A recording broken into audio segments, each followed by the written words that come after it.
말씀을 좀 드리도록 그렇게 하겠습니다. 자, 여기 이제 보시게 되면은 이제 오늘 이 자존심의 역설, 오늘 월스트리트 저널의 톱 기사가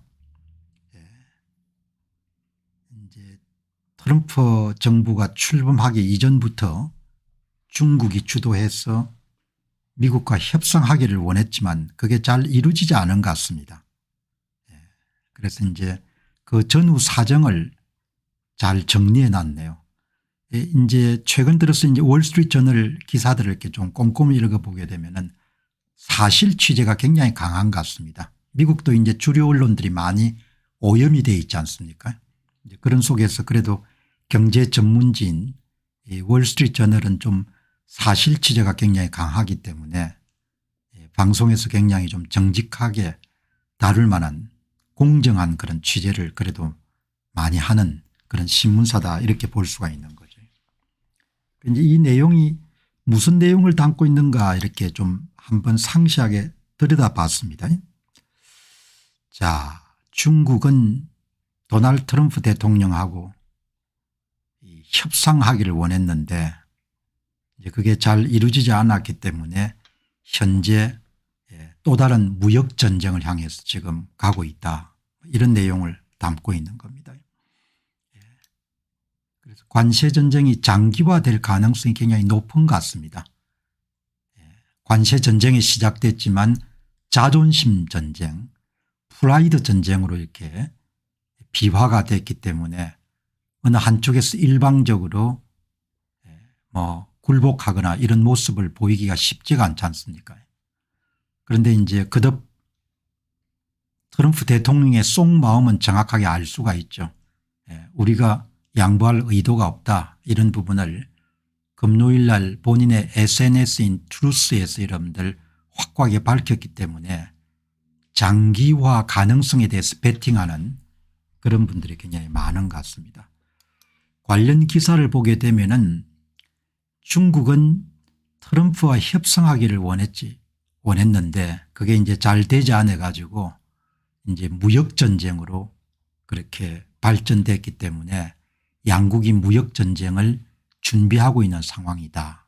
이렇게 이제 돼 있고 워싱턴과 베이징 간의 소통이 정체되어 있어서 관세 보복의 장기 사이클에 대한 전망이 높아지고 있고 트럼프와 시진핑은 압박과 자존심의 역설에 갇혀 있다.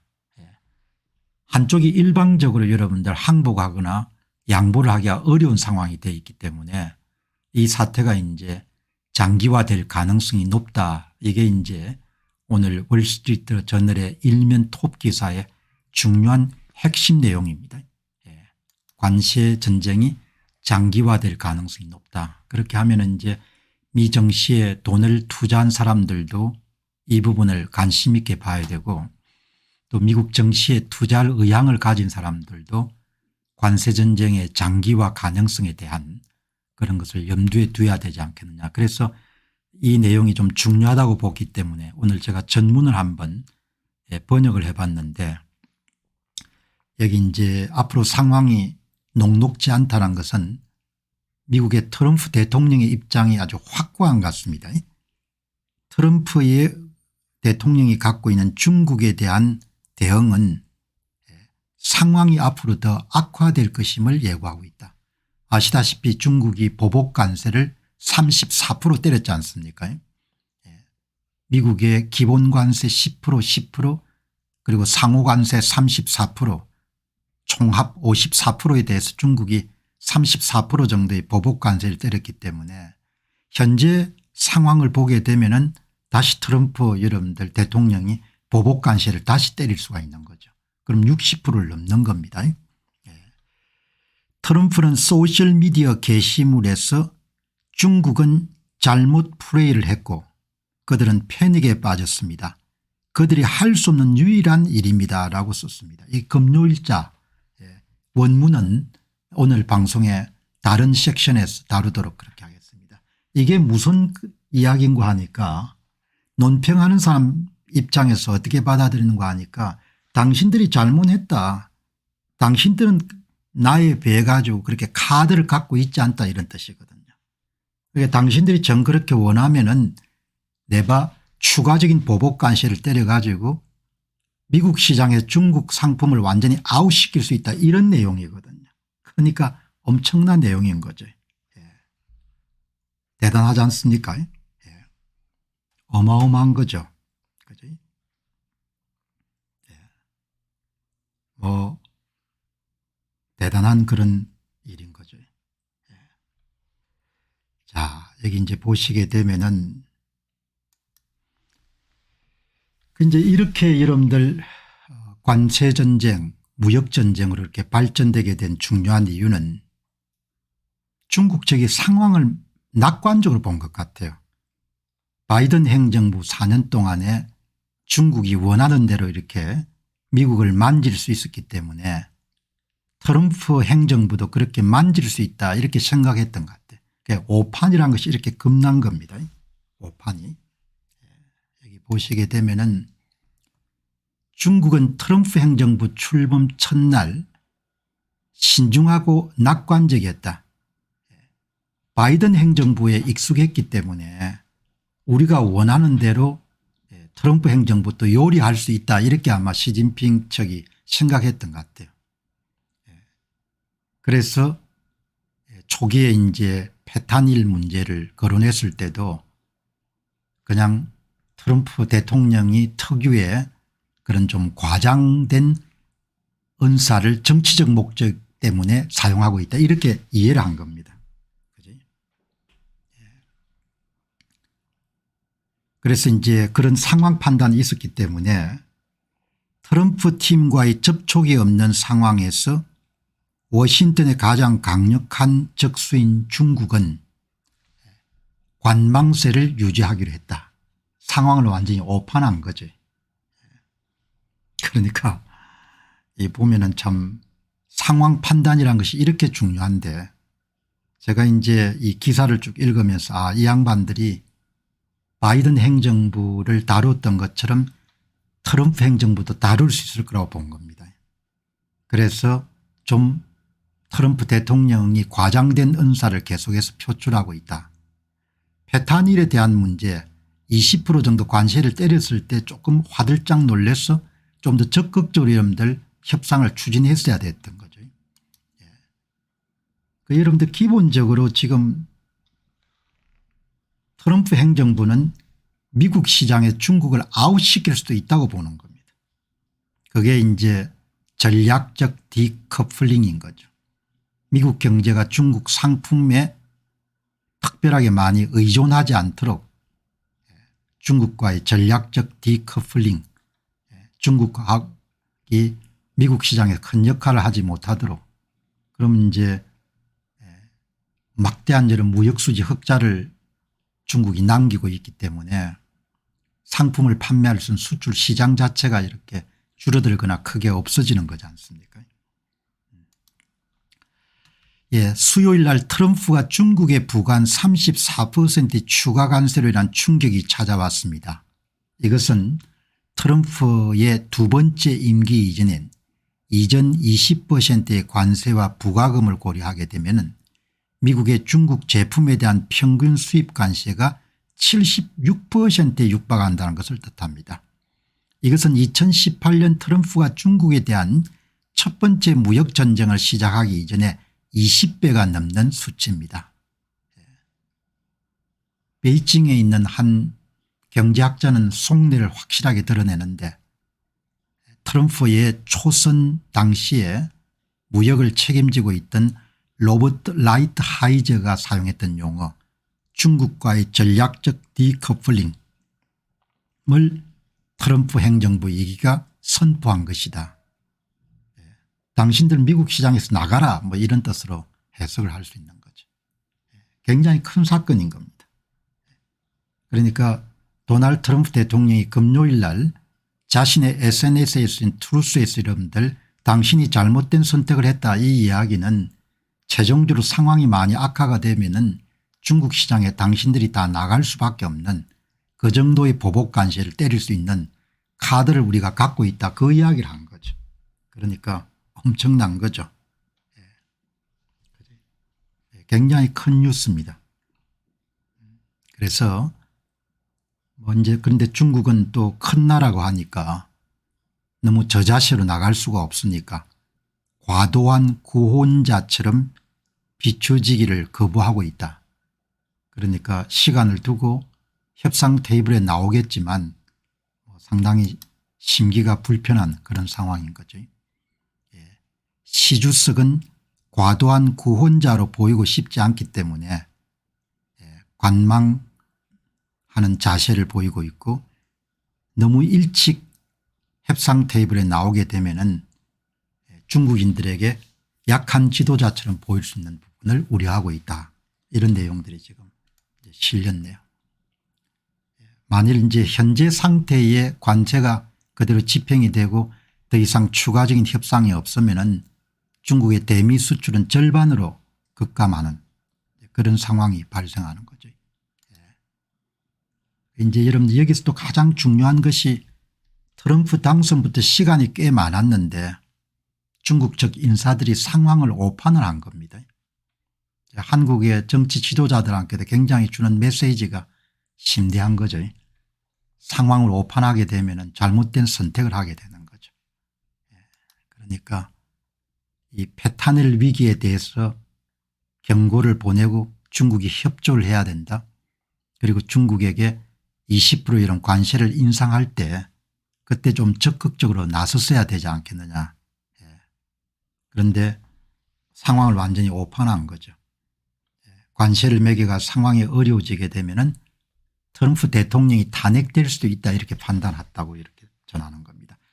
중국의 관망세에 대해 관세 인상이 미국의 인플레이션을 악화시키고 미국의 자본시장을 폭락시킬 수 있다는 믿음을 중국 측 관리들이 갖게 됐고 그 관리들은 트럼프가 중간에 탄핵되어 물러날 수도 있을 가능성이 있다 이렇게 판단했기 때문에 그냥 방치를 한 겁니다.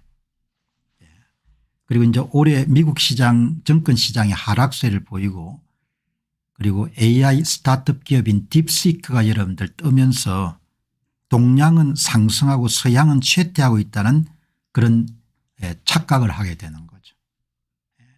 자기 자신을 이제 좀 과대평가한 거죠. 그러니까 판단을 참 잘해야 되는 거죠.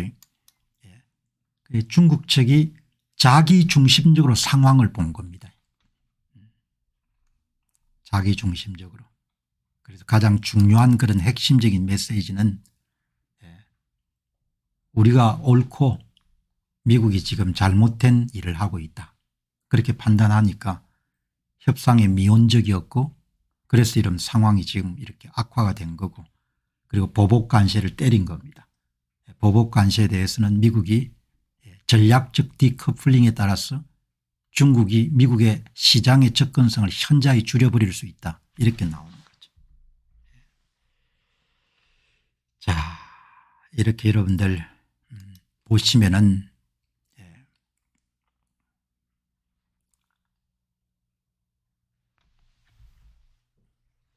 마지막에 여러분 결론이 현재로서는 미중 관계의 운전석에 있는 사람은 베이징이 아닙니다.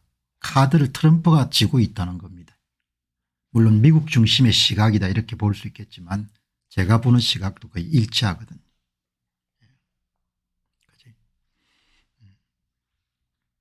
자, 이렇게 이제 보시면은 좋을 것 같고 하도 이러면 한국 신문들이 거짓말을 많이 하니까 제가 이제 그냥 원문을 가지고 방송을 하는 게 좋겠다 그렇게 판단을 내린 겁니다.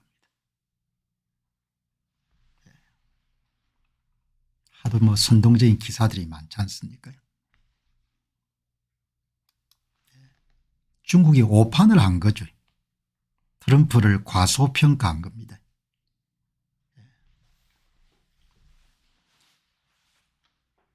그런데 이제 이런 거를 왜 제가 방송을 하는가 하니까 오판하면 안 된다는 겁니다. 중국 쪽에 줄을 서려고 하는 사람들이 있으면은 오판하면 한 방에 그냥 가는 거죠.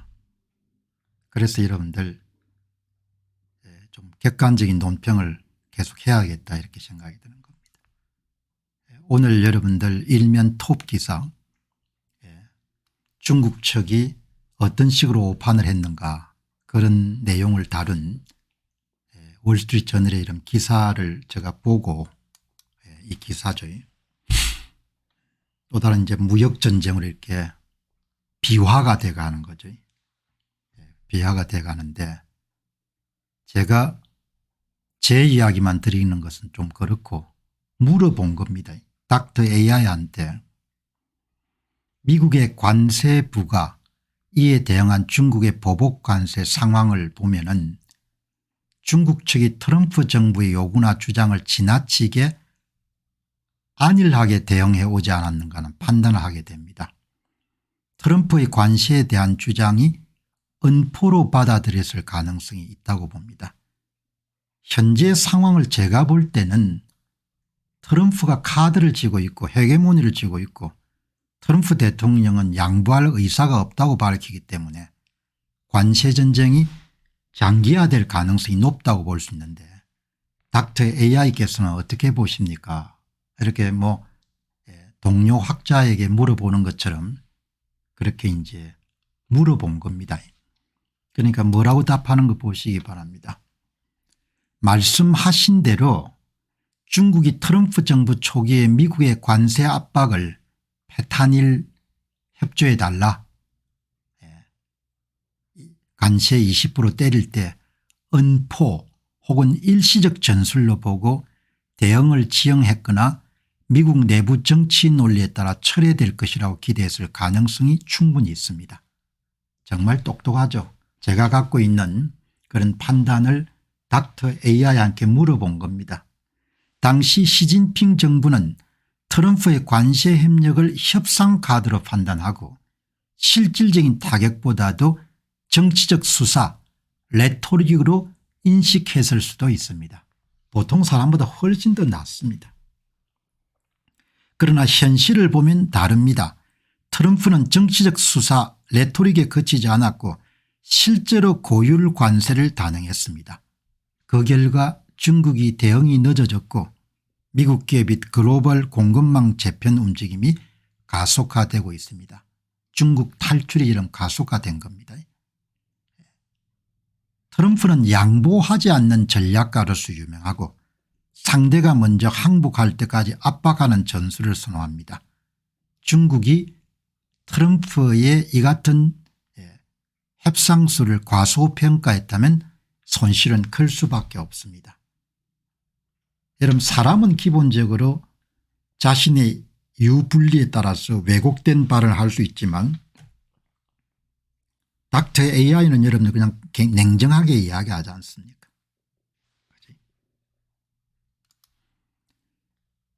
현재 상황은 장기화 가능성이 높습니다. 트럼프는 2025년도에도 메이드 인 아메리카 전략을 강화하고 공급망 탈중국화를 강하게 밀어붙일 가능성이 높습니다. 양측 모두 강경책을 사용할 가능성이 높습니다. 이게 여러분들 그래서 투자자들이 굉장히 신중해야 되는 거죠.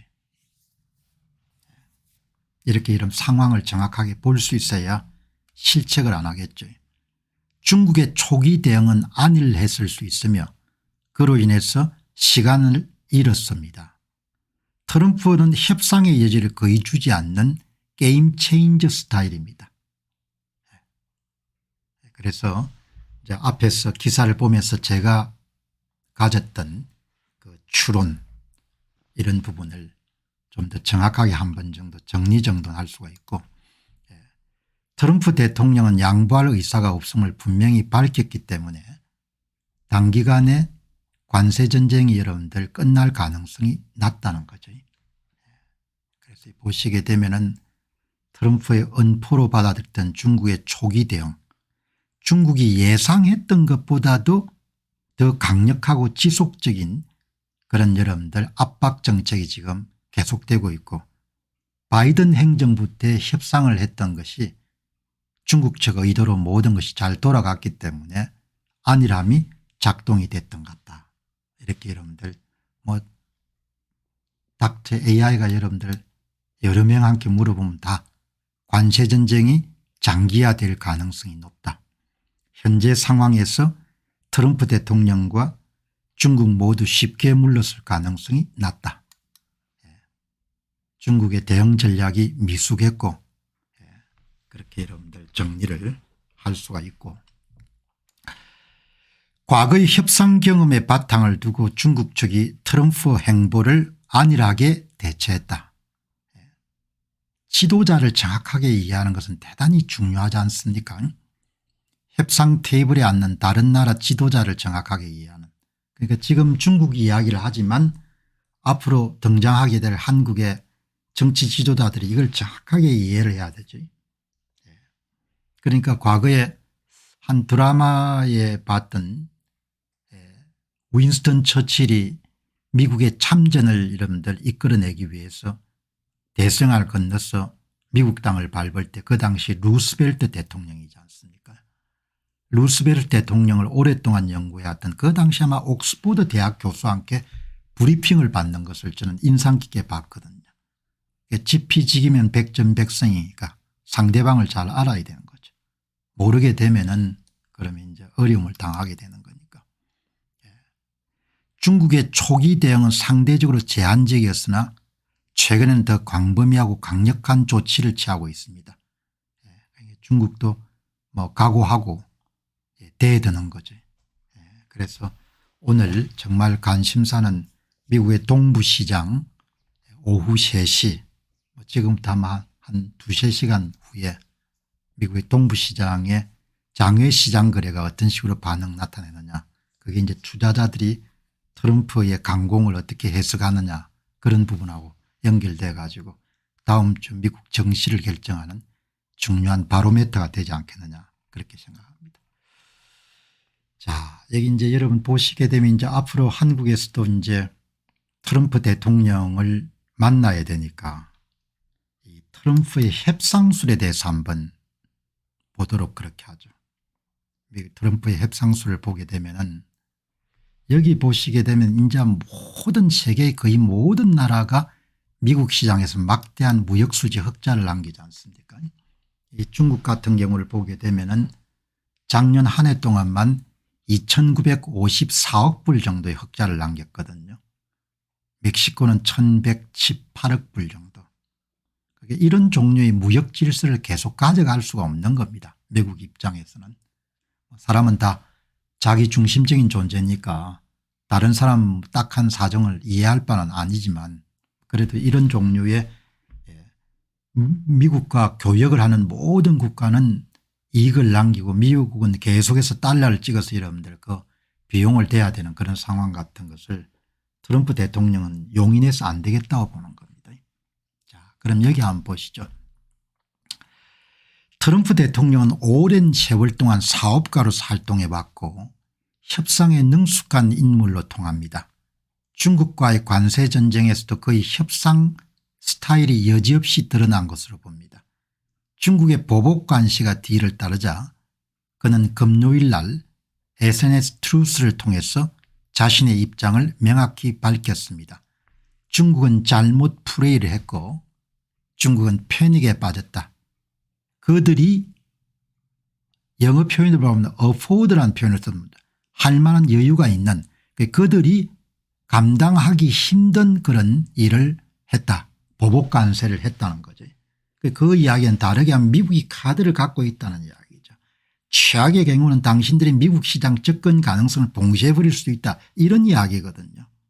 물론 그 과정에서 뭐 미국도 타격을 받겠지만 초기 입장을 중국이 항복할 때 미리 붙기 때는 의사를 받아들일 수 있는데 트럼프 대통령이 협상술에 바탕을 둘 때 관세 전쟁이 앞으로 어떻게 발전할 것 같습니까? 이렇게 제가 닥터 AI한테 물어본 겁니다. 내 의견을 갖고 있지만 이 양반은 뭐라고 생각하느냐 보시기 바랍니다. 트럼프의 협상 스타일이 세 가지인데 하나는 최대한 여러분들 거래 파트너를 압박한 이후에 거래를 제한하는 그걸 맥시멈 프레셔 스트래티지, 먼저 상대가 감당하기 어려운 압박을 가하고 항복 또는 양보 후에 거래로 이끄는 전형적인 방식을 사용하는 데 익숙한 사업가고, 그리고 뭐 중간에 그런 언론을 통하지 않고 직접 대중들하고 직거래를 하는 겁니다. SNS인 트루스 소셜을 통해 가지고 대중을 통한 압박 강화, 메시지 전달, 그리고 최후의 이름들 양보는 최후에 하는 거지 중간에 한 게 아니다는 거죠. 스스로 양보하지 않되 상대가 먼저 손을 내밀게 유도하고 이것은 자신의 브랜드인 항복하지 않는 리드라는 그런 브랜드 유지 전략과도 맞물려 있다. 이걸 정확하게 이해를 해야 되는 거죠. 이거를 이해해야 그다음에 이제 오판을 안 하는 거죠. 자, 이 보시게 되면은 그래서 이런 협상 스타일을 전제로 관세 전쟁의 향방을 예측하게 되면은 닥터 AI 이야기는 단기적 해결은 어렵다. 트럼프는 최대한의 양보를 이끌어낼 때까지 버티기 때문에 당분간 관세 인상은 지속될 가능성이 크다. 그 이야기는 자본시장도 변동성이 클 가능성이 있다는 거죠. 그래서 미중 갈등이 장기화될 가능성이 있다. 이렇게 보기 때문에 정권시장이 굉장히 여러분들 지금 폭락 일로를 달리는 거죠. 미중 갈등 장기화 가능성에 정권시장이 베팅을 하는 것 같다. 이렇게 보시면 좋을 것 같습니다. 자, 트럼프 대통령의 협상술에 기반을 두면은 다음과 같이 전망할 수가 있는데, 첫째, 중국은 실질적 항복 없이는 타협하지 않을 가능성이 높다. 트럼프에게. 둘째는 따라서 무역전쟁은 구조적으로 장기화될 수밖에 없고 단 극적인 타협안이나 양보안이 나오게 되면은 극적인 반전을 할 수 있겠지만 그 가능성은 낮은 것 같다. 이렇게 보시면 좋겠습니다. 그러니까 상대방의 그런 협상 스타일을 정확하게 이해하게 되면은 트럼프는 전형적인 압박과 양보 전략을 사용하는 사업가인데 협상 초기에 과도한 정도 요구를 하고 그것을 좀 깎아주는 데 익숙한 그런 그걸 하는 거죠. 그래서 중국이 최대한 양보하지 않는 한 협상이 타결될 가능성이 굉장히 낮고 그런 지금 상황에 놓여 있다. 이렇게 보시면 좋겠습니다. 아주 오랜만에 여러분들 4년 전에 2020년도 10월 달에 미국의 대선이 발생했을 때 이제 그 당시에 트럼프 대통령이 SNS를 갖고 있지 않았죠. 그래서 트위터에서 이제 퇴출되는 그런 모멸도 당했는데 지금은 이제 본인이 SNS를 갖고 있지 않습니까? 트루스 소셜이라는데 중요한 것은 트럼프 속마음을 한번 읽어보는 게 참 중요할 것 같습니다. 이거는 이제 한국에게도 굉장히 중요한데 트럼프 속마음이 어떻냐. 이 트럼프 대통령은 속마음을 읽기가 참 상대적으로 좋죠. 왜냐하면 중간에 언론사를 끼지 않고 본인이 의사를 직접 피력하기 때문에 트럼프가 어떤 생각을 가지고 지금 관세 정책을 밀어붙이고 있느냐 이런 부분을 조금만 이렇게 주의 깊게 보게 되면은 이해를 할 수가 있는 거죠. 자, 이 보시기 바랍니다. 이게 이제 도널드 트럼프 대통령이 갖고 있는 트루스 포럼이죠.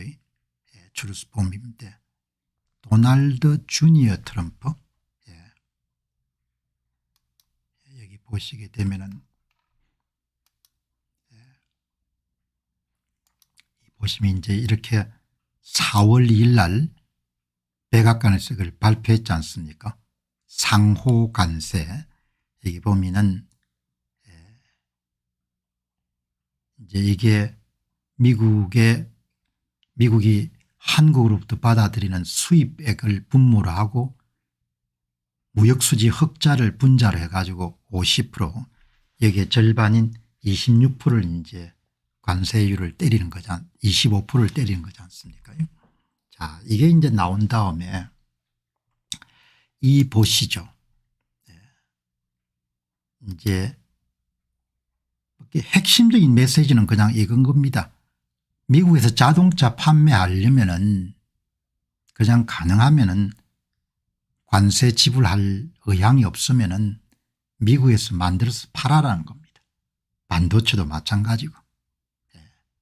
미국의 상품을 판매하려면은 미국에 생산하고 그리고 미국 사람 고용해라.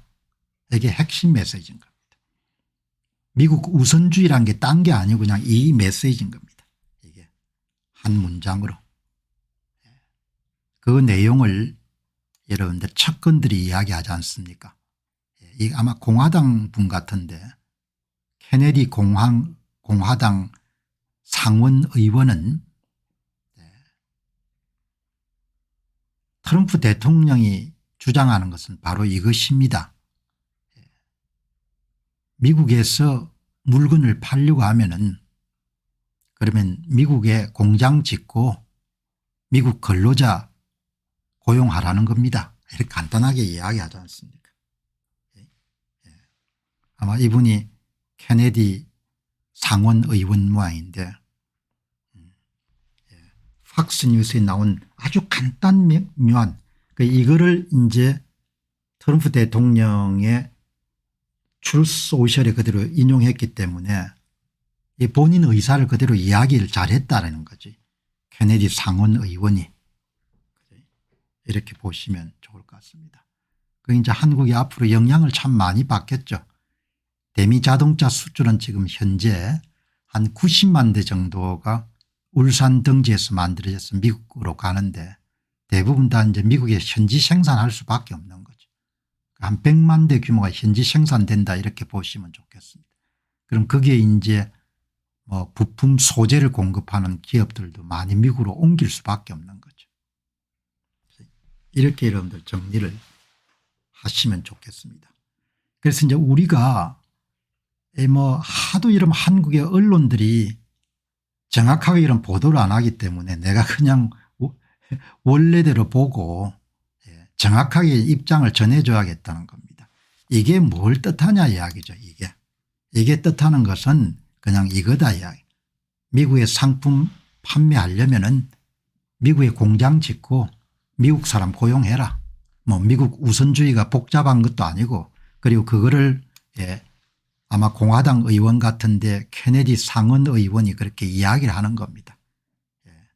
사업체 옮겨가지고 그래서 한국은 대미 자동차 수출이 100만 대 정도 되는데 결국은 여러분들 수년 내에 대부분이 다 현지 생산이 될 거다. 그럼 여러분 우리가 100만 개 만들던 일자리가 줄어드는 겁니다. 그렇게 여러분 보시면 좋겠습니다.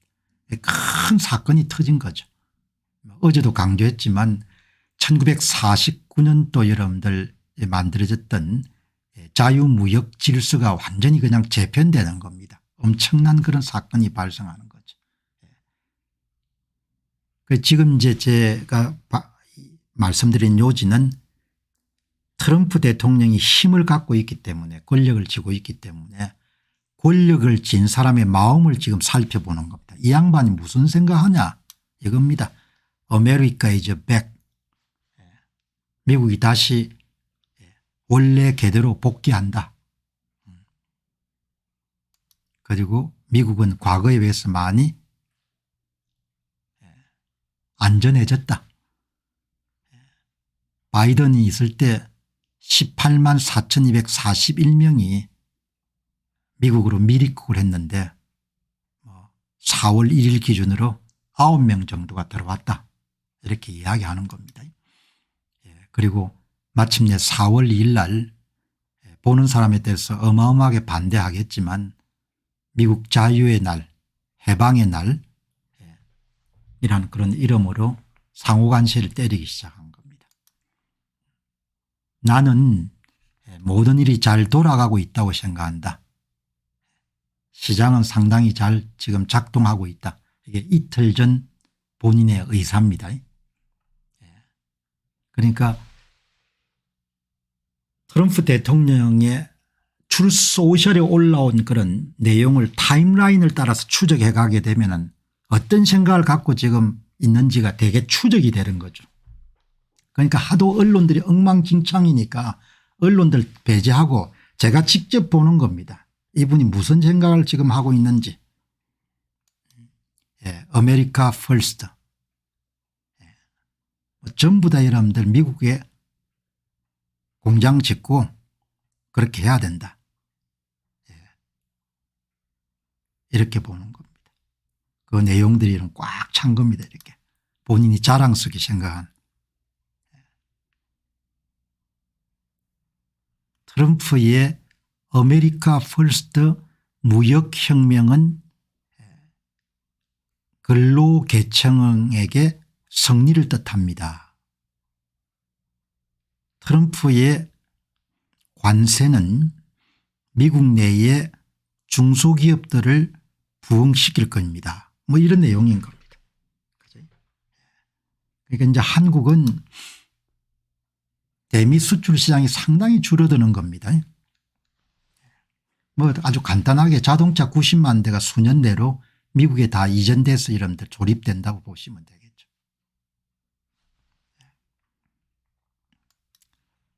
자, 여기에 미시간 자동차 업계의 근로자가 트럼프 관세에 대해서 지지를 표명했다.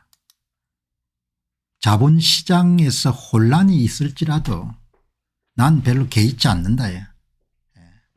자본시장이라는 것은 본래 오르고 내리는 것이기 때문에 무슨 뭐 6조 9천억 달러가 날아갔다고 이렇게 여러분들 고함을 치더라도 나는 끄떡하지 않는다.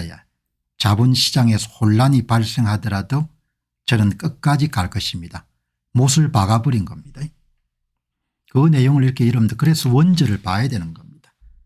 미국에 와서 막대한 금액을 투자하는 많은 투자자들에게 제가 분명히 밝힙니다. 저의 정책은 절대 변하지 않을 겁니다. 지금 이 주식 가격이 많이 떨어졌기 때문에 어느 때보다 부자가 될 수 있는 좋은 시기입니다. 이렇게 여러분들 들어가는 거지 않습니까? 아주 단호하게 못을 박아버린 겁니다. 금요일 날 이야기죠. 금요일 날. 중간에 뭐 언론사를 동원하지 않는 겁니다. 이제 본인이 갖고 있는 걸 분명히 밝혀버린 겁니다. 조합 만들고 그다음에 여러분들 기대보다도 훨씬 더 나아지고 있으니까 걱정하지 말라는 이야기죠. 이게 이제 앞에서 여러분들 했던 금요일 날 완전히 그냥 대못을 박은 그런 메시지입니다. 중국은 실수를 저질렀고 패닉에 빠졌습니다. 그들이 할 수 없는 유일한 일입니다. The one thing they cannot afford to do. afford가 뭐뭐 할 만한 여유가 있는 이라는 뜻이지 않습니까? 그들이 그렇게 할 만한 여유가 없는 일을 해버린 거다는 뜻이죠. 그죠? 해서 안 되는 일을 했다는 그대로지 않습니까? 예. 이렇게 여러분들 정리한 거죠. 예. 그러니까 뭐 이 메시지가 굉장히 중요한 거죠. 가장 최근 심경이니까 도널드 트럼프 대통령이 갖고 있는 가장 최근에 본인이 갖고 있는 속내니까 그대로 다 드러난 거죠. 이제 여기에 대해서 투자자들이 이제 오늘 어떻게 반응할지 굉장히 관심거리인 겁니다. 여기 뭐 보시게 되면은 좌파 척결에 대해서 아주 열심히죠. NPR, PBS, 레디컬 좌파, 괴물들. 예산 끊고 다 없애버리겠다는 거죠. 그들은 우리나라를 상당히 많이 어렵게 했다. 그다음에 이제 이게 가장 최신 자료입니다. 아마 토요일 정도 발표했던 것 같습니다. 중국은 미국보다 훨씬 더 큰 타격을 입었고 그들과 다른 많은 국가들은 우리를 지속 불가능하게 나쁘게 대우해 왔습니다. 우리는 어리석고 무력한 채찍질의 기둥이었지만 더 이상 그런 대우를 받지 않을 것입니다. 우리는 전례 없는 일자리와 기업을 되살리고 있습니다. 이미 5조 달러가 넘는 투자가 이루어졌고 빠르게 상승하고 있습니다. 이것은 경제혁명이며 우리는 승리할 것입니다. 힘내시기 바랍니다. 쉽지 않겠지만 최종 결과는 역사적일 것입니다. 우리는 다시 미국을 위대하게 만들 것입니다. 토요일 날 메시지인 겁니다. 일전을 불사하겠다는 거죠.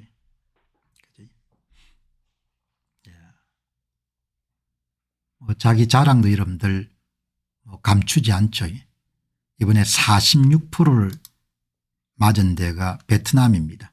무역수지 흑자가 많으니까 46%를 관세를 받았는데 여기에 베트남의 가장 수장 베트남 공산당 총서기 토람과 매우 생산적인 통화를 했습니다.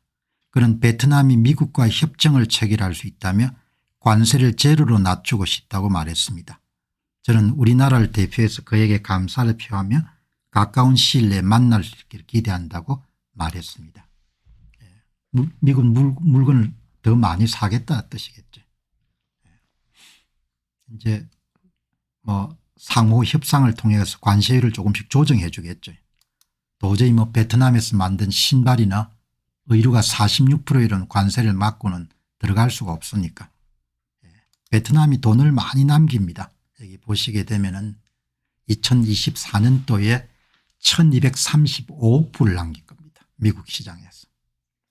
나이키 생산 공장이나 아디다스 생산 공장이 상당 부분이 베트남에 있는 거죠. 갭이나 이런 데도 다 마찬가지일 겁니다. 자, 여기 여러분 한번 보시죠.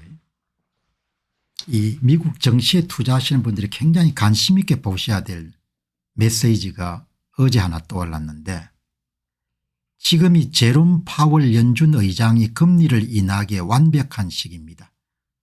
그는 항상 늦었지만 이제 이미지를 빠르게 바꿀 수 있습니다. 지금 에너지 가격이 하락하고 금리가 하락하고 인플레이션 하락하고 심지어 달걀도 69% 하락했고 일자리 2달 만에 모두 상승했는데 이것은 미국의 큰 승리입니다. 금리를 인하하시기 바랍니다. 제롬 정치 게임을 중단하시기 바랍니다. 조금 여러분들이 힘이 들더라도 2026년도에는 미국의 중간선거가 있습니다. 그래서 이런 여러분들 불안한 상황을 길게는 끌고 가지 않을 거라는 생각이 드는 거죠. 벌써 금리를 인하해야 된다는 이야기가 나오지 않습니까? 대놓고 이야기하지 않지만 유동성 공급에서 정시를 반드시 부양시키겠다는 뜻이 담겨 있는 거죠. 이런 걸 읽어야 되는 거죠. 그래서 이제 앞으로 방송도 이렇게 오리지널을 가지고 이런 방송을 직접 하겠습니다. 하도 이런 국내 신문들이 엉망진창이 돼 가지고 도저히 거짓말인 겁니다. 전부가 다 에세이인 겁니다. 오랫동안 여러분들 그렇게 많이 보도를 했는데 도저히 이제는 안 되겠다는 생각이 드는 겁니다. 이게 확실히 우리가 볼 수 있지 않습니까? 이거는 시대를 읽는 것도 되지만 투자를 하는 사람들이 엄청나게 중요한 정보죠. 이건 하나도 지금 국내 언론들이 다룬 게 없는 겁니다. 정확하게 이야기하지 않습니까? 나는 사업가고 나는 경기를 부양시켜야 될 책임을 지고 있는 사람이 이런 메시지거든요. 그게 제롬 당신 그냥 금리 낮춰라 이야기지 않습니까? 그러니까 제가 그래도 한국 언론사에서 조선일보가 좀 괜찮은데 제가 여러분들 그 선거 문제를 다루며 쭉 보면서 이거는 도저히 영혼이 어지러워지는 그런 느낌을 많이 받는 겁니다. 그리고 잘못된 정보가 너무 많은 겁니다. 잘못된 정보가. 그래서 저는 완전히 배격하고 제 스타일로 오리지널 정보를 가지고 요즘엔 또 닥터 AI가 계시니까 닥터 AI 몇 분 모시고 해가지고 정확한 그런 여러분들 정보와 해설을 함께 하시는 분들하고 나누어 가지도록 하겠습니다. 잡스러운 정치 논평 들어봐야 그게 다 그거지 않습니까? 하루에 1시간 2시간 정도 그 귀한 시간을 아무런 생산 가치가 없는 가치 창출에 이바지할 수 없는 정보나 지식을 받아가지고 어떻게 살겠습니까? 티끌모아 태산이라고 하루에 1시간 투자하면 얼마나 큰 투자한 겁니까? 그래서 저는 일관되게 오늘도 투자 이야기가 많이 나옵니다. 그냥 확고하게 내가 갖고 있는 입장 원래 내 실력대로 내 스타일로 여러분들 방송 나가는 겁니다. 여기 보시기 바랍니다.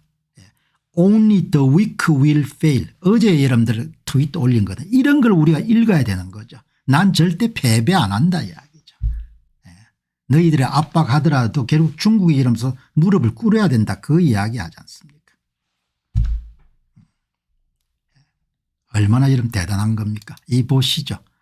대기업들 관세에 대해 걱정하지 않습니다. 왜냐하면 그들은 관세에 대해 걱정하지 않기 때문입니다. 걱정할 필요가 없다는 거죠. 내가 해결 곧 할 테니까.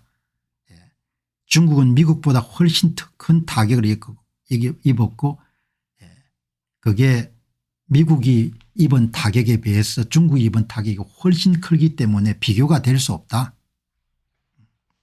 그리고 중국이 미국 시장을 여러분들 거의 약탈하듯이 이용해서 막대한 무역수지 흑자를 지속했기 때문에 우리를 그렇게 대해 가지고는 앞으로 내가 재임하고 있는 동안 그는 용인할 수 없다 이렇게 딱 잘라서 이야기한 겁니다. 자, 이 보시기 바랍니다. We need tariff on China. 고든창 한국에 대한 발언을 많이 하신 분이죠. 중국에 대한 그런 여기 보시면은 자, 여러분 이제 트럼프 대통령이 직접 트루스 소셜에 올린 걸 보시니까 감을 잡겠죠. 경기 부양책은 항상 쓸 수 있는 사람이고 이자율 낮추라고 보니까 그다음에 중국과 일전을 할 것이고 절대 중간에 여러분들 양보 없다는 거지 않습니까? 딱 입장을 분명히 다 짠소리 하지 말라 이야기죠. 당신들이 굴복 안 하면은 미국 시장에서 당신들 아웃시킬 수 있다 이렇게 이야기하지 않습니까? 그래? 자, 이렇게 여러분들 정리하시고 그럼 이제 트럼프의 계산이 뭐냐 이야기죠. 한국의 많은 언론사들은 정신 나간 사람을 생각하지만 사업가 출신이지 않습니까? 장기적으로 미국이 중국의 의존도를 현저히 낮춰버리겠다는 겁니다. 그리고 미국에서 돈 벌어 가지고 군비 정강하고 패권 추구하는 걸 허용 안 하겠다는 거죠. 중국과 전략적 디커플링이 여러분들 그냥 순수 우리말로 표현하게 되면 중국과 바이바이 하는 겁니다. 중국과 이별하는 거. 그게 여러분들 유식하게 전략적 디커플링인 겁니다. 전략적 디커플링. 자, 여기 이제 오늘 보시면은 여기에 속내를 중국의 최고위층들이 현재 미국의 관세 정책에 대해서 어떤 시각을 갖고 있느냐 이거거든요. 미국의 관세 정책은 중국과의 전략적 디커플링을 트럼프 정부가 선언한 것과 같습니다. 정확한 표현인 겁니다. 이 전략적 디커플링. 미국이 제품이나 서비스를 통해 중국에 의존한 걸 현저히 낮춰버리겠다. 월마트도 중국산 줄이고 타겟도 중국산 줄이고 전부 다 중국산을 줄이라 이야기죠. 그리고 소싱 장소를 전부 다 다른 데로 옮겨라.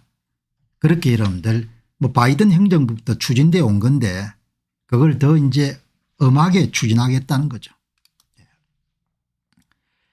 이 전략적 디커플링 스트래티직 디커플링은 트럼프 행정부의 1기 무역협상을 담당했던 라이트 하우즈가 만든 조언인데 중국과의 무역관계를 완전히 끊어야 된다는 겁니다. 미국이 중국에 경제적으로 의존하지 않도록 만드는 것을 목표로 하고 중국과의 교역이 중국을 더 부유하게 만들어 강력한 경쟁자로 키울 위험이 있다고 보는 겁니다. 자유무역협정 자유무역에 대해서 대부분 칭송하는 그런 입장이고 저도 마찬가지지만 자유무역협정은 반드시 정치적 맥락에서 이렇게 해석이 돼야 되는 거죠.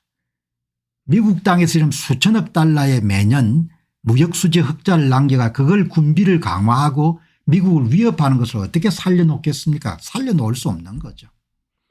그래서 트럼프 대통령이 돌멩이를 던지는 사람도 많지만 제가 볼 때는 나라의 이런 먼 장래를 이렇게 생각하는 정치인이라는 생각을 할 수밖에 없는 겁니다. 미국 소비자들이 준 돈을 받아가 여러분들 군함 짓고 하는 그게 통할 수 있겠냐? 그건 통할 수 없다는 거죠. 완전히 이제 나누어 가지는 겁니다. 이런 내용을 중국은 실수를 저질렀고 패닉에 빠졌습니다. 그들이 할 수 없는 유일한 일을 한 것입니다. 그 이야기는 내가 카드를 쥐고 있다 이런 뜻입니다. 중국은 미국보다 훨씬 더 타격을 입었고 두 나라가 입은 타격을 비교할 수는 없는 겁니다. 이런 이야기를 하는 거죠. 그래서 제가 닥터 AI한테 물어본 겁니다. 최근 월스트리트 저널은 트럼프 행정부 1기 동안 대중무역 정책을 이끌었던 라이트 하우저의 전략적 디커플링이라는 용어를 소개했습니다. 북경의 최고 경제학자가 미국의 관세 정책은 중국과의 전략적 디커플링을 선언한 것이다 이렇게 주장합니다. 며칠 사이에 트럼프 대통령의 SNS 의견은 최악의 경우 미국 시장에서 중국을 배제할 수 있다는 느낌을 제가 받게 됩니다. 우리 자본시장 미국 자본시장이 흔들리긴 하지만 중국 당신들이 더 큰 피해를 입을 수밖에 없다는 믿음이 확고한 것 같습니다. 닥터 AI께서 어떻게 생각하십니까? 그렇게 물어본 겁니다. 제 이야기만 여러분 하면은 또 여러분들 편견이 될 수 있으니까 아주 상시하게 이야기합니다. 아주 좋은 질문입니다. 전략적 디커플링이라는 것은 무역 축소를 넘어 가지고 안보 가치 체계를 중심으로 공급망 기술 자본시장 등에서 중국과의 의존도를 현저히 줄이겠다는 생각입니다. 그러니까 무역 질서를 재편하는 단기 관세 전쟁이 아니고 장기 전략적 리디자인 무역 질서를 재디자인하는 그 어느 정치인도 할 수가 없는 겁니다. 어느 정치인들이 간에 권력을 쥐게 되면 워싱턴 DC에 아주 익숙한 그런 싱크탱크나 관료들한테 여러분들 로비스트에 의존해 가지고 무난하게 4년을 여러분 넘기는 겁니다. 그래서 미국이 많이 잠식이 된 겁니다. 그거를 그런 관료나 로비스트나 이런 사람들에게 부채가 없는 트럼프 대통령이 해결하겠다는 겁니다. 무역 질서를 재디자인하겠다.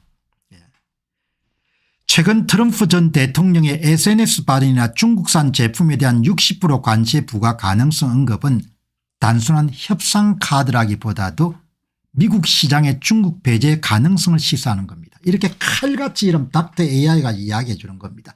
국내 여러분 그 어느 무슨 전문가한테 물어볼 필요도 없습니다. 국내 그 어느 전문가한테 뭡니까 전화해가 물어볼 필요가 없는 겁니다. 칼같이 이야기하지 않습니까? 이러한 발언은 중국 자본시장의 환율 기술주 등에 매우 큰 충격을 줄 수 있으며 실제로 위안화 약세와 중국 정시 외국인 자금 이탈이 나타나고 있습니다. 이런 이야기를 아무도 전하지 않는 겁니다. 왜냐하면 트럼프 대통령이 믿기 때문에. 그러나 저는 미국 자본시장도 흘리지만 중국이 큰 피해를 본다는 겁니다. 수출할 다른 시장이 없기 때문에 기술 수입 의존도도 높고 그러니까 미국은 소비자 물가 여름 앙등이나 자본시장이 흔들리는 문제도 있겠지만 그러나 중국이 훨씬 더 큰 타격을 받는 겁니다. 관세 전쟁에서 미국이 우위를 점하고 있다는 자신감을 드러낸 겁니다. SNS 당신들 진짜 실수한 거야 이 이야기가. 미국에 대한 중국에 대한 대외 의존도를 미국은 지금 현저히 낮춰야 되는 겁니다. 그거를 국가가 해야 되는 거죠. 월마트는 이익에 따라 움직이기 때문에 월마트에 이런데 소싱해서 80% 90%까지 중국산을 이용할 수 있습니다. 싸면 하니까. 장사하는 사람 사업하는 사람들은 싸면 하는 거지 않습니까? 그걸 국가를 이끌고 있는 지도자가 여러분들 그거를 잘 조율을 해야 되는 겁니다. 중국에 대한 경제 의존도도 한국도 마찬가지인 거죠. 일정 퍼센트를 넘지 않게끔 항상 조율을 해야 되는 겁니다. 미국의 정책은 단순히 경제적 이익을 넘어서 중국의 경제 기술 발전을 직접적으로 억제하려 한다는 인식을 반영합니다. 억제할 수밖에 없지 않습니까? 미국 시장에서 이런 데 1년에 수천억 달러 벌어가지고 그걸 전부 다 이런 군비를 증강하는 데 사용하고 하니까 배어망덕한 거죠. 여전히 미국 시장과 기술에 대한 의존도가 높기 때문에 중국은 디커플링 과정이 큰 타격을 입을 가능성이 큽니다. 미국 시장 같은 시장이 어디 있습니까? 소비시장이. 미국 같은 시장이 없지 않습니까? 어마어마하게 여러분들 관대한 시장이었지 않습니까? 이렇게 여러분 딱 정리를 하면 좋겠습니다. 그런데 고민이 이게 이런 관세를 때리게 되면은 수출 마진이 이렇게 높지 않지 않습니까? 진짜 마진이 여러분 줄어드는 겁니다. 현실적으로 한국의 수출 기업이 얼마나 타격을 받을지를 한번 계산을 해볼 필요가 있을 것 같아요. 그래야 여러분 우리가 이번 사태의 중요성을 재인식할 수가 있는데 여러분 이게 오늘 월스트리트저널에 여러분들 하단에 실린 베트남이 엄청나게 타격을 심하게 입죠. 46%를 맞은 겁니다. 베트남이 특히 신발 그다음에 의류 그리고 중국을 대체하는 여러분들 공급망 들어갔기 때문에 한국 기업들도 어마어마하게 많이 진출해 있지 않습니까? 이 보시기 바랍니다. 베트남의 거리와 공장에서 미국의 무역을 겨냥해서 만들어진 건설된 그런 장소들이 갑자기 굉장히 위태롭게 됐다는 뜻인 거죠. 베트남이 아주 많이 발전을 했죠. 미국 소비시장에서 엄청난 역할을 한 겁니다. 나이키 생산의 상당 부분이 아마 베트남이 이루어질 겁니다. 돈을 많이 남긴 겁니다. 베트남이 1235억 불 우리에 비해서 한 2배 정도 남겼네요. 자 여기 보시게 되면 그래도 베트남은 일찍부터 움직였네요. 베트남 지도자들은 관세가 발표되기 이전부터 관세 협상에 나설 수 있는 입장을 마련하기 위해서 노력했습니다. 그래도 대단한 거네요. 베트남은 최근 트럼프의 고문인 일론 머스크의 위성 인터넷 제공업체 스타링크에 대한 재판을 승인했고 자동차와 천연가스를 포함한 미국 상품에 대한 관세를 인하하고 미국산 비행기와 농산물을 더 많이 구매하겠다고 약속을 했습니다. 현재 베트남은 관세가 좀 인하되는 소식을 기다리고 있습니다. 베트남 부총리는 일요일에 미국으로 가서 트럼프에게 어떤 추가 약속을 할 수 있을지 그렇게 추측되고 있습니다. 46% 정도 여러분들 관세를 가지고는 수출할 수가 없는 거죠. 그래서 한 수출업체인 사장은 곧 상황이 안정될 것입니다. 그렇게 이제 그런 보도가 나왔네요. 나이키 경우에 신발의 50% 의류의 28%가 베트남에 생산되네요. 그죠?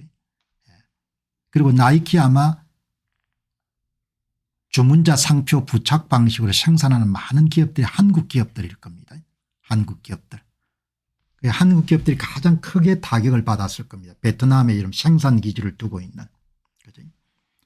아디다스 역시 베트남의 신발의 39% 의류의 18% 룰루레몬 콜롬비아 스포츠웨어 아머 아마 뭐 대부분 아웃도어 여러분들 그런 액티비티에 필요한 스포츠 의류나 뭐 아니면 뭐 미국 사람들이 잘 입는 티셔츠나 이런 거 대부분 방글라데시나 아니면 베트남이나 캄보디아 이런 데서 만들어지겠죠. 그러니까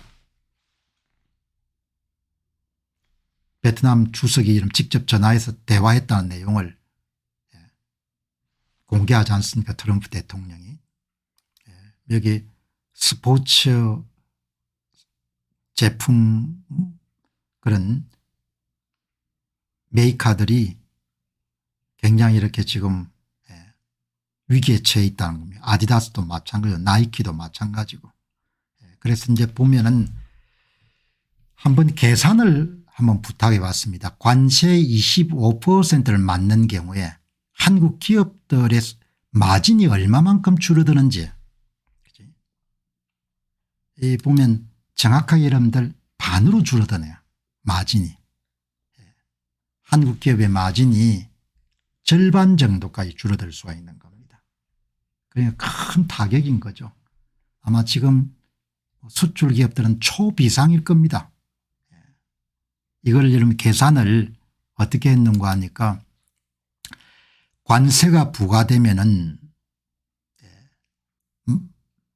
수출 단가를 올려서 해결할 수 있는 문제가 아니고 마진이 여러분들 줄어들게 되고 마진이 줄어들면 가격 경쟁력이 여러분들 상실되고 그럼 수출 시장을 빼앗기게 되는 거죠.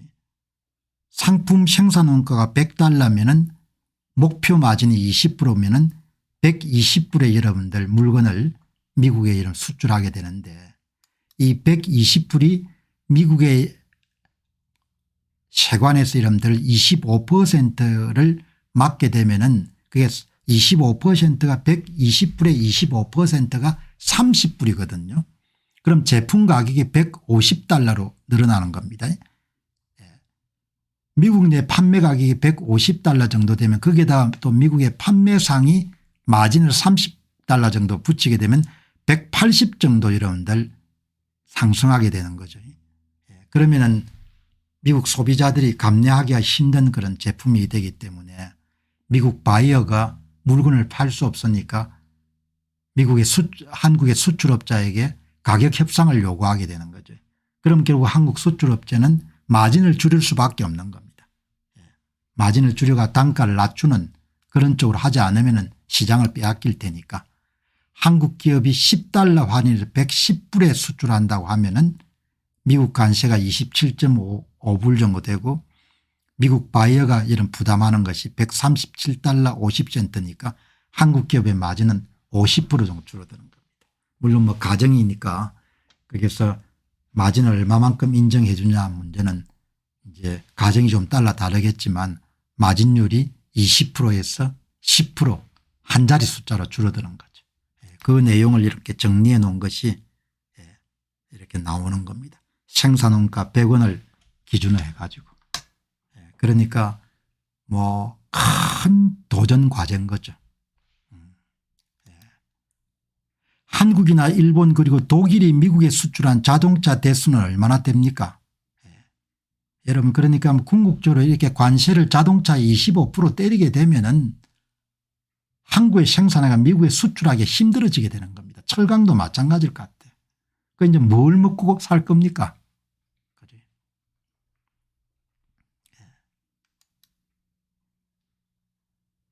지금 이제 울산이나 이런 데서 만들어 가지고 90만 대를 수출합니다. 한국이. 미국 시장에. 요즘에 현대자동차가 참 선전을 해가지고 미국 시장에서 많이 팔리죠. 미국의 수입 시장의 13%네요. 독일을 압도할 정도니까. 90만 대가 다 대체가 되겠죠. 90만 대 대부분은 여러분들 울산 공장에서 만들지 않겠습니까? 울산 공장의 생산 캐파가 여러분 한 190만 대 정도 될 겁니다. 그럼 절반 정도 날아가는 겁니다. 절반 정도가. 무역에 가능한 좋은 시대는 갔습니다. 이제. 지금 미국의 현대 기아 자동차 생산 캐파가 71만 대 그리고 이번에 이런 조지아의 최신 설비의 30만 대 100만 대 생산이 되는 거죠. 현대 기아 자동차가 대개 미국 시장에 140만 대를 팝니다. 현재 생산 캐파가 100만 대 규모입니다. 한국의 수출 물량이 90만 대 정도 되는 거죠. 대부분 미국 판매량 전부를 미국 내의 현지 생산으로 대체할 수 있는 가능성이 높던 거죠. 그럼 국내 생산 능력이 지금 170만 대에서 190만 대니까 절반으로 줄어드는 겁니다. 한국의 수출, 한국의 고용 인구가 절반으로 줄어들겠죠. 좋은 날들이 다 간 거죠. 미국의 수출 물량 90만 대, 90만 대는 한국 생산량의 절반 정도입니다. 한국의 생산 물량의 절반 정도가 미국에 수출되는데 그 절반 정도가 미국의 현지 공장에서 생산되는 쪽으로 바뀔 거다. 이렇게 가게 되면 장기적으로 연구개발 능력을 제외하고는 한국 공장이 계속 축소될 수밖에 없는 거죠. 큰 도전입니다. 울산 공장이 절반으로 줄어드는 겁니다. 절반이 미국으로 가는 겁니다.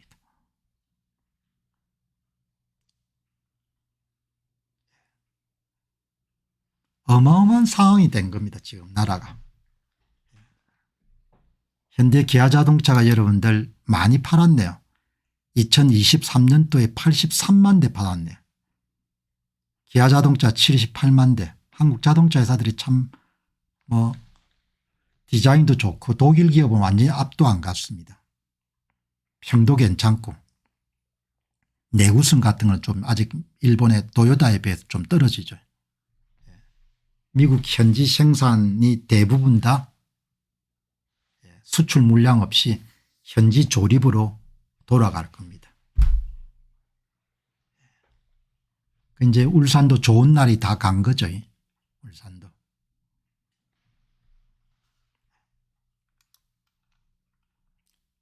뭐 이게 관세 물고 여름 자동차를 팔 수가 없으니까 미국에 현지 계신 분이 계산해 보니까 수입차는 대당 5,000불 정도를 추가적으로 물어야 된다는 거 아닙니까? 또 월스트리트 저널은 한 3,000불 정도, 차 한 대당 3,000에서 5,000불 정도를 더 수입차 같은 경우는 지불해야 되는데 그걸 좀 감내하고 가격 경쟁이 유지가 안 되지 않겠습니까? 그렇게 여러분 보시면 좋겠습니다. 자, 여러분 이제 50개 국가가 협상을 신청했네요. 50개 국가가 트럼프 협상팀한테 이름 연락을 해가지고 관세 협상에 응하겠다. 그 내용이 오늘 50개 국가가 트럼프 팀에게 연락해가지고 관세 협상을 하자 이렇게 나온 내용이 오늘 이렇게 크게 실렸네요. 트럼프 관세 인상이 실행에 옮겨지는 그런 전주에 50개국이 관세 협상을 시작하기 위해 백악관에 연락을 취했다. 그런 내용이 나오네요.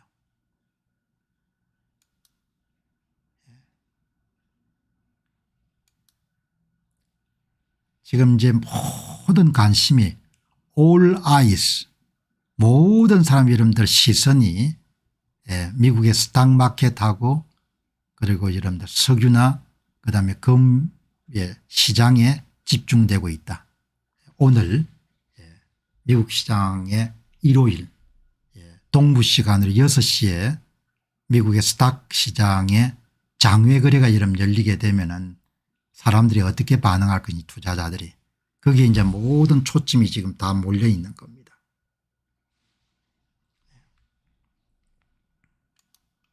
한국이 참 먹고 살기가 힘들어질 것 같아요.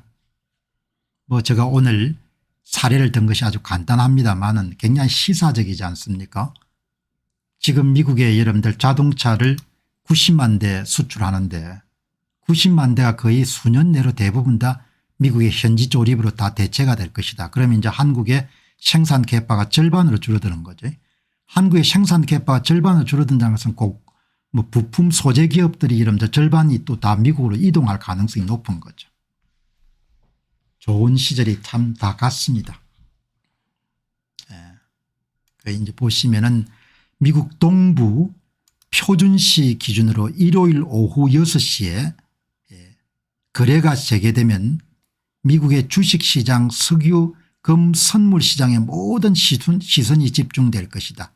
수요일 트럼프가 관세를 발표한 이후에 목요일과 금요일에 그래서 월스트리트는 이틀간 6조 6천억 달러의 시장 가치가 날아가 버렸기 때문에 그런데 금요일 날 여러분들 다시 한번 트럼프 대통령이 내 정책은 변함이 없고 계속해서 갈 것이다. 그리고 중국이 잘못 선택했다. 이렇게 확고한 입장을 밝혔기 때문에 이제 진짜 장기화될 것으로 여러분들 투자자들이 보게 되면은 6시 시장 열림이 투매할 거고 대통령이 저렇게 하지만 수습할 것이다. 이렇게 보게 되면 가격이 다시 회복세로 들어가겠죠. 이렇게 여러분들 오늘 미국의 이제 주식시장의 장외 거래 시장은 일요일 오후 6시부터 시작됩니다. 미국의 동부 시간 그다음에 서부 로스앤젤레스 한 3시간 정도 차이가 나죠. 정규장이 시작되기 전에 내년 다음 주에 주시장을 가늠해 볼 수 있는 굉장히 중요한 시장인 거죠. 많은 그런 나라가 관세 협상을 통해서 조금 조정을 받기 위해 가지고 여기 보면 국가경제위원회 위원장인 케빈 헤셋은 토요일 밤 미국 무역대표부로부터 받은 보고서를 인용해서 50개국 이상이 트럼프 대통령과 그의 팀에게 관세 협상을 시작하기 위해 연락을 취했다고 ABC 방송에서 밝혔다. 그러면 얼마나 깎아주겠냐? 조금 깎아주겠죠. 전면 철폐보다도 제한적 조정이 될 가능성이 높다. 여기 보니까 닥터 AI가 이런 추정해 놓은 걸 보게 되면 10에서 15% 조정, 그러면 15에서 25% 조정될 가능성이 높은 그런 시나리오를 이렇게 깔끔하게 제시를 했네요. 부분 완화 가능성이 한국의 경우도 좀 깎아줄 가능성이 높다. 10에서 20% 정도 수준의 탄력 조정 여지가 있다. 현재 25%에서. 그럼 이제 미국산 제품을 비행기를 구입하든지 뭘 구입하는 부분에 대한 오파를 해야겠죠. 한덕수 총리가 오랫동안 그런 자유무역협정을 진두지휘한 경험을 갖고 계시니까 그나마 권력 이양기 동안에 잘 하지 않겠느냐 그렇게 봅니다. 자, 이렇게 보시고 조정폭은 10에서 25% 정도 20% 정도가 될 것 같다 이렇게 보면 되겠습니다. 자, 여기 이제 보시면은 그러면 이제 지금 한국의 투자자들이 미국 증시에 1,000억 불 이상 정도를 집어넣었기 때문에 투자자 선택에 대해서 한번 여러분 살펴보도록 그렇게 하겠습니다.